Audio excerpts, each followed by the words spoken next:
Johnny Fontana, Real World INFJ, back with another video. In essence, our brains adapt to what we use them for, and they adapt to the technologies we use. Your brain will scan the entire data set that comprises your memory. And so again, let me say it again. Massive repetition of social interaction is the only way to cultivate a noticeably improved level of social intelligence.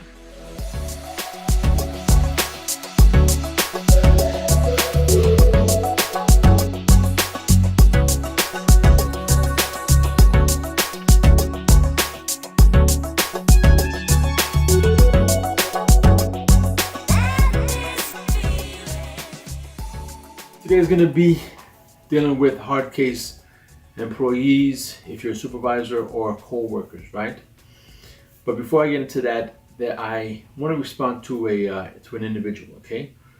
Whether or not you follow, you subscribe, okay, or just, from time to time check out the videos, you have to understand certain things, okay? And I think you'll understand further after I explain and go into details regarding my response to this individual who emailed me, right? So obviously the person's pleasant, very nice, nothing against that individual. The person identifies with INFJ. Again, I identify with that. However, it doesn't necessarily mean that we all do, and I don't impose my particular views onto anyone else, okay? That being said, the person wrote and asked, why don't you dumb it down and make stuff more relatable to the newbies and not so far out there? Essentially, breaking it down Barney style, right? And that being said, or that question being asked, again, solidifies my thinking in terms of how a lot of people really just don't get it, right? Not only do they not get what I'm doing, but they don't understand the bigger picture. Number one, whether or not you subscribe or not, because I'm not a big subscriber to other channels. I watch, I give you views, but it doesn't necessarily mean that I'm going to subscribe, okay? That's just me, okay? I can follow you and not subscribe. So whether you follow me, you subscribe, you like, or whatever, you comment, that's fine. But the first reason that I don't make content, that's dumbed down, Barney style for the newbies, is because, number one, I'm not trying to amass a whole lot of individuals, so I don't need a whole lot of subscribers. I don't and the thing is, in my mind, I really don't think that half of the people online who claim to be INFJ really demonstrate any of the character traits beyond being introverted and thinking along the lines of saving the world and being empathetic towards other people. But when it comes to actually doing things and helping other people beyond providing a foundation, I don't see it. You've never been out of Boston? Nope.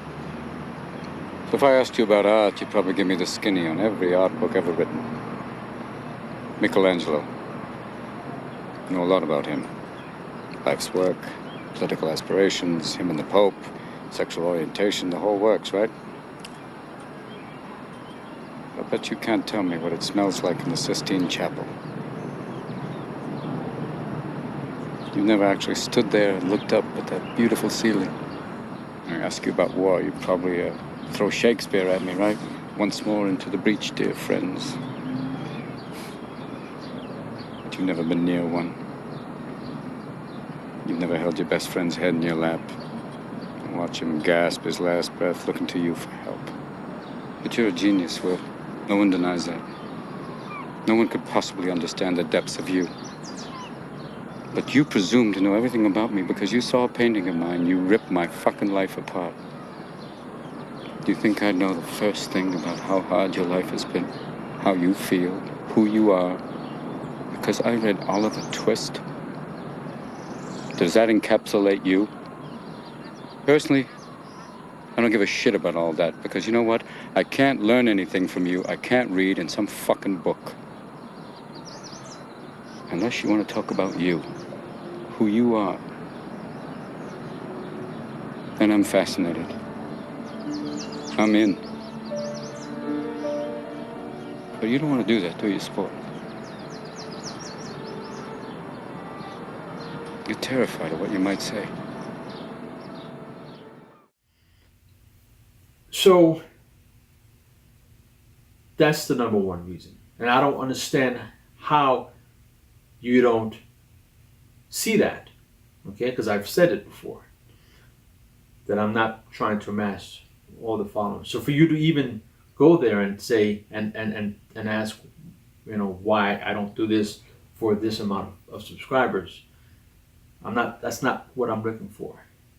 And number two, again, and I think the INFJ, or those who understand me and my big picture thinking and my 99% alignment of different elements, will understand that, again, many of you heard, even in this video right now,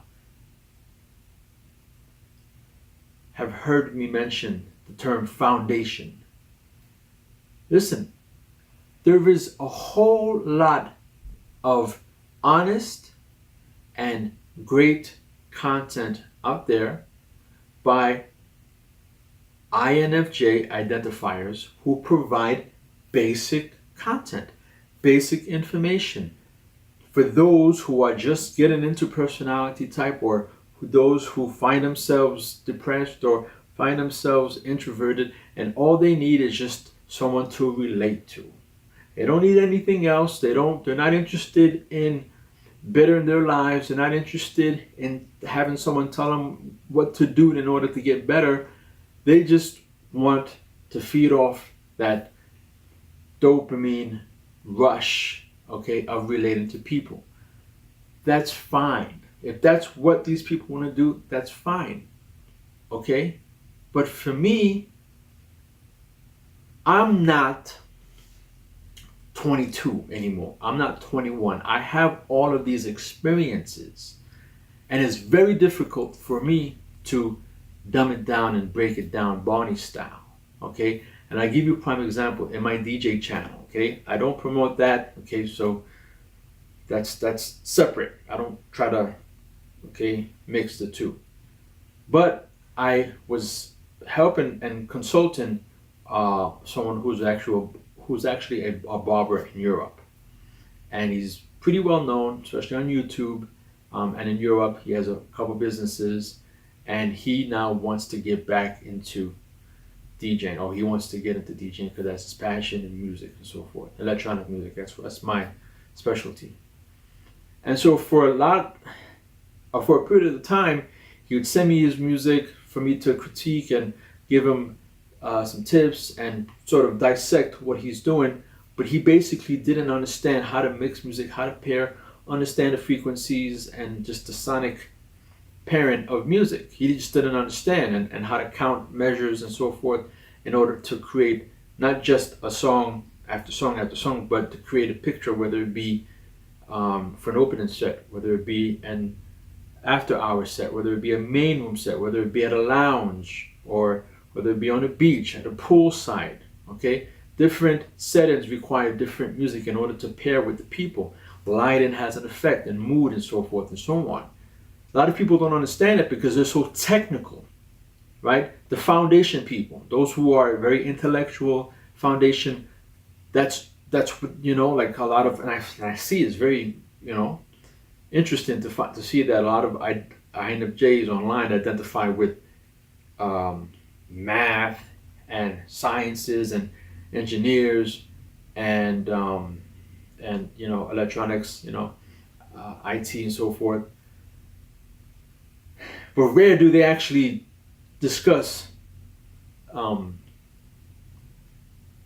information with regards to personality and the social dynamics, right? They don't, it's just basically engineer, and you can see that's the mindset.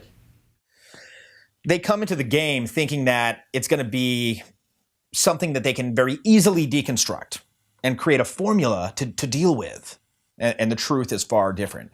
It's interesting because I think that's why a lot of people are drawn to the game, because they think, okay, here are these rules that govern social interaction.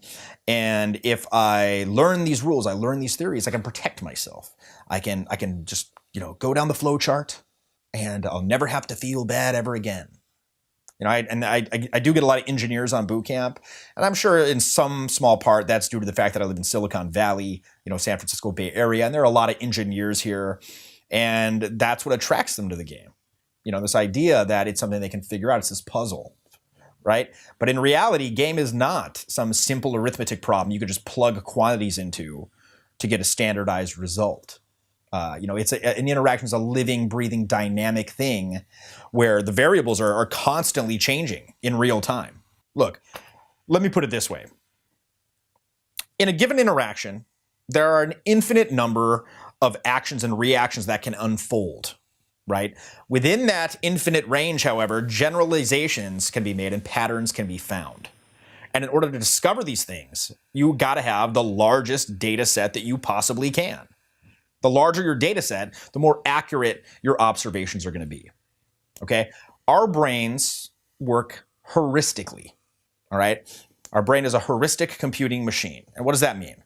Well, contrast that to how a computer works. In order to arrive at a solution to a problem, what a computer will do is it will very, very quickly try out every single approach to that problem until it finds the correct one. It'll literally just exhaust all the possibilities. We don't think that fast, so that is not a reasonable way for us to go about experiencing life and going through the world. How our brains work heuristically is when faced with a situation, a novel situation, your brain will scan the entire data set that comprises your memory and everything you've ever experienced, and it will, from that information, cobble together what it feels is the best possible result, the best possible course of action, right? So, put another way, massive repetition of social interaction is the only way to cultivate a noticeably improved level of social intelligence. You want to have that biggest data set that you possibly can to draw from. And so again, let me say it again. Massive repetition of social interaction is the only way to cultivate a noticeably improved level of social intelligence. But going back to the DJ now, I'm seeing, and it became clear to me. I'm like, wow, the reason why he's not getting it is because, and I was at fault of it as well, especially when it comes to music, there's a certain level of purity, right? So you have all these purists talking about, oh, you need to go back to the basics, you need to play with vinyl. Or, sometimes people comment, oh, I love your music. I love the way you program. I love the way you go in depth. But man, I saw that software and I saw the CDJs as opposed to vinyl or as opposed to just, using CDs and so forth. It just turned me off. So again, purist, okay, that purist, basic knowledge. And then I had an aha moment and I started doing research, right?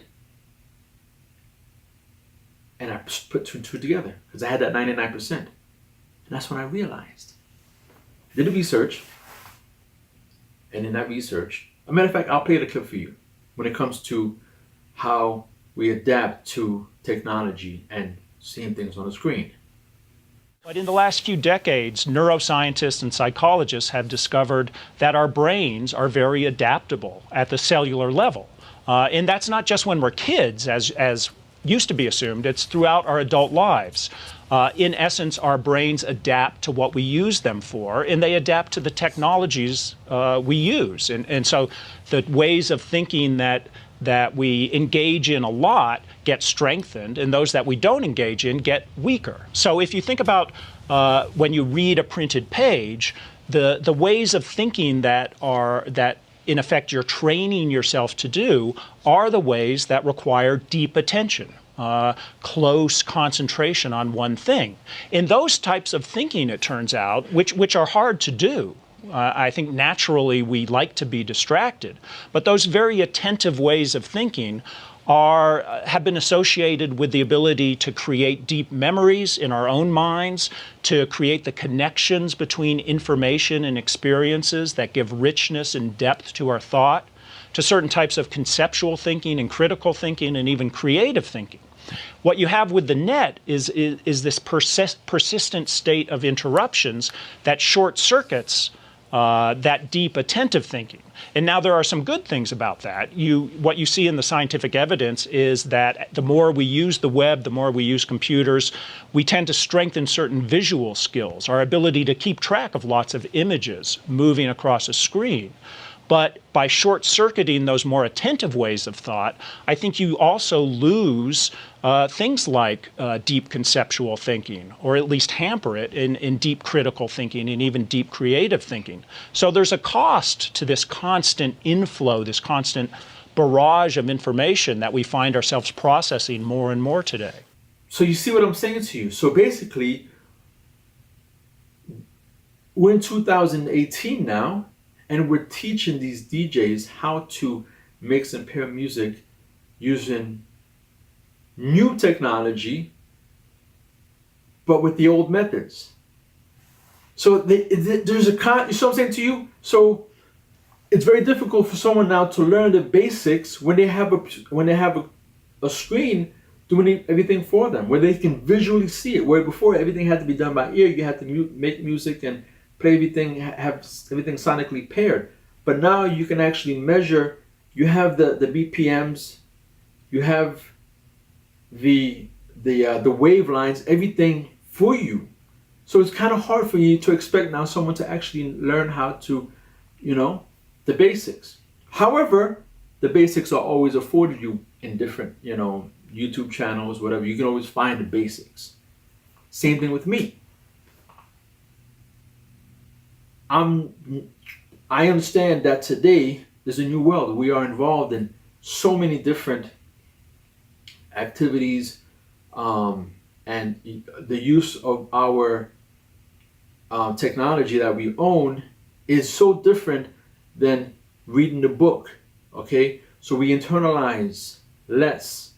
Okay, we don't remember a lot of the content. Okay, because everything is just so visual and in and out. So there's a difference in that. So for me dumbing things down, what good does it do to individuals who are like me, who are a little bit more advanced, who have children, who have the responsibility to their children or to their siblings or to whomever that they're around as a leader, as we're going to discuss? You see what I'm saying to you? Where are they going to get this information from if everything online is foundation? So that's why, again, I question. Okay, and then I have the right. Sometimes, I question the individual, because it's like, after watching my videos, you have to understand that I repeat a lot of the information. I repeat so that it sticks, and I do it purposely. I bring context of my previous experiences so that it can stick. But evidently for that individual, it's not working, Maybe that person just watched one video. Well, if you're watching this video, I implore you to watch the other videos and start seeing how things connect. Moving on now to the actual topic of the video, which is now dealing with hard case employees and co-workers as a leader. This is going to be very short, but you'll understand. My section head is on vacation. So I'm the assistant, and now I'm basically the section head acting. And so for me, I don't necessarily need an assistant, but because I like to put people in charge, I like to make them feel, that they're responsible, give them a little jolt, in terms of professional development. For the 3 days that my supervisor is gone, I've had 3 different employees take that leadership role.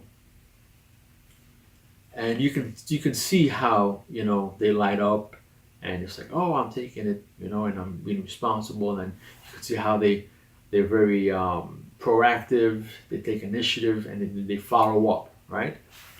Now, for me, again, not going to reveal myself like that, but regardless, I can say it, and it's going to turn off because no one's going to really pay attention after the fact. But it's tough, you know, when you are not used to that, or not comfortable with being the head by. Like, basically, it's not just you being responsible for telling people and leading people. It's all the complaints, all the personal issues, everything that comes with that leadership role now falls on me. Now, I have to now endure everyone's personality. I'm the one that has to separate people during their, you know, disputes and so forth and so on, because it's not, you know, this is a pretty large working environment. But there's one individual, right? He's been a hard case. Nobody wants to work with him. He's gone to different sections, and he's always been pushed out. Okay, and even leadership has even expressed that yeah, no one wants to work with him. So my supervisor said, bring him to our section and we will work with him. We will cultivate and groom him. And even then, it's a hard case. I see it. Very hard, very difficult. And he also has anger management issues. He also has issues with his with the mother of his children. He also has problems when it comes to harassment. Okay, he's a young guy, just, you know, mid-20s. So all that I have to now deal with, okay, without having anyone around me to help me. But I've always tried to sort of butter him up. You know how sometimes we get to that point where we see someone, like, say, hey bro, what's going on? Everything all right? Cool. You ask them, hey, any power moves? And, you know, they're very open, whatever. But lately, because he came into this, because we weren't together in the same working environment. Now that he's under me now, I have to now play a different role. Obviously, I'm still, you know, cool with him, but obviously as a supervisor, I had to play a different role. So I have to keep that separate, friendship and professional line. I had to keep them separate. So, and if I don't watch him, he's going to fall into his old ways, using vulgar language around people, sometimes being very just like careless. And I know where it comes from. I'm still doing research as to why people respond this way. But there was one particular incident, just really quickly, when my supervisor was actually like micromanaging him a little bit. And so we brought him to the office, and it was only me, my supervisor, and him. And we're like, what's going on? What's happening? And he basically started crying, and he was like, you know, I don't know why, but, you know, you keep picking on me and this, that, and the third.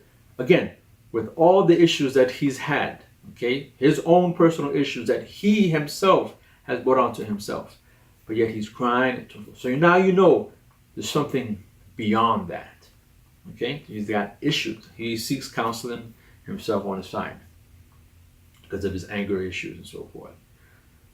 So, to cut the story short, today, because again, I've been having the other two as lead, okay, taking a leadership role for the ones who are under me, and so I had one start today, but during he had an appointment, so I originally scheduled him for tomorrow with this individual, but I asked him, okay, since this person that I had today is leaving early, I need for you to take that place. and you can tell, okay, because he's the joking type, right? He's obviously very loud. Even though people, he's the kind of person, he's the life of the party, but people don't take him seriously, don't take his efforts seriously. I mean, I don't want to go into details, just because it's just too long. But those type of individuals where they're the life of the party, they're funny, and they're hard workers, but they can slack, and they're very just like, whatever about it. So people see that, and so in front of him, they'll be cool, they'll have this, but behind him, they'll talk behind his back. But he's still a very soulful person, right? So when he enters a room, he's there. He's probably the loudest person there. Always cracking jokes and so forth and so on. Very quick, witty. So as soon as I told him, I said, listen, hey, I'm putting you in there. He's like, okay. Basically like, why am I getting this? That's sort of like, appreciate it, but I really, it doesn't really matter to me. It's whatever. But deep down inside, he really wants it, but he's not showing it, right? So anyway, today he did an excellent job leading and so forth, and that's when I started thinking, that's what it is, okay? Even though he pretends as if he doesn't care, he's got that, I don't care, it's whatever. But when you put him in that position, he actually takes charge, and he thrives on it, he likes it. So there's there's going to be a meeting tomorrow, staff meeting, a Thursday staff meeting tomorrow. And I said, well, since you're the shop lead, I want you to go. And he was like, for what? Or what am I going to go? But he really wanted to go.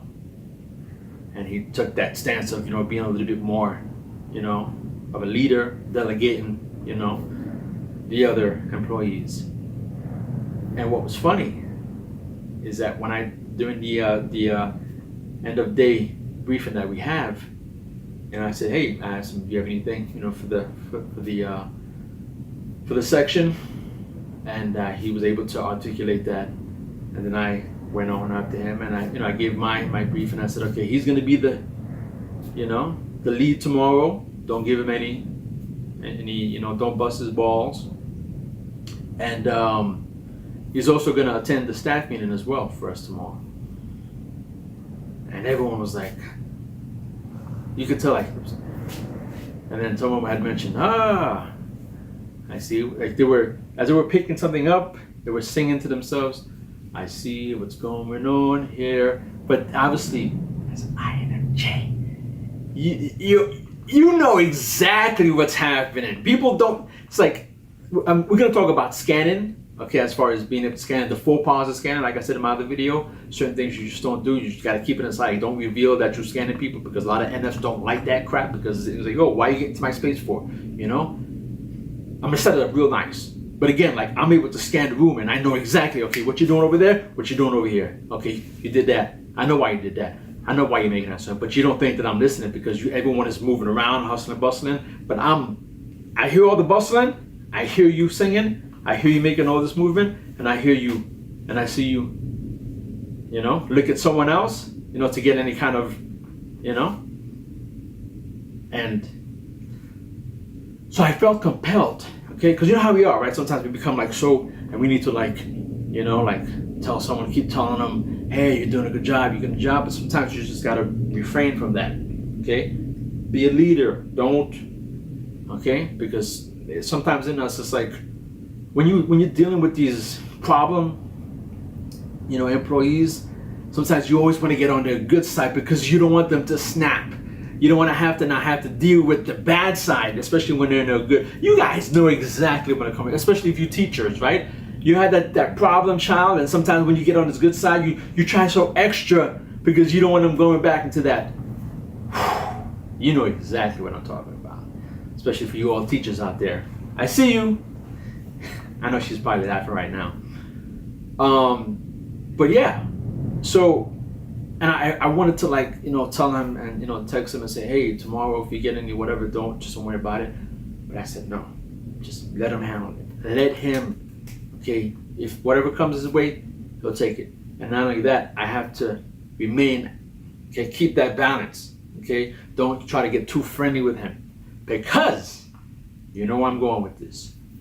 because I've seen it with him with other supervisors that are above him. They get friendly with him. As soon as they get friendly with him, oh man, that's when you are done. Because he's gonna come up and play all these games and even curse and call you out and and make fun of you and so forth and so on. But he won't do it with me because I don't allow that. Okay, the ability to keep my distance. Because the moment that I open up, he's gonna do that to me. And I don't play nice. I'm not one of those people that take all, joshing and playing around and name calling too well. I will jump on you like a snow leopard. I mean, I will. That was a kitty cat. That was another snow leopard. What am I doing there? Anyway, the heck? Arr. All right. But anyway, we're just having a good time, brothers and sisters. So, anyway, that's what I want to say. So tomorrow, he's going to take lead, and I'll come back with another video, and we'll discuss that. Have a follow-up video and let you know how he performed. Again, for me, it's kind of nerve-wracking as well because I have to now deal with his volatile personality, which is very difficult. Anyway, info at Booth Rider TV, Johnny Fontana. We out.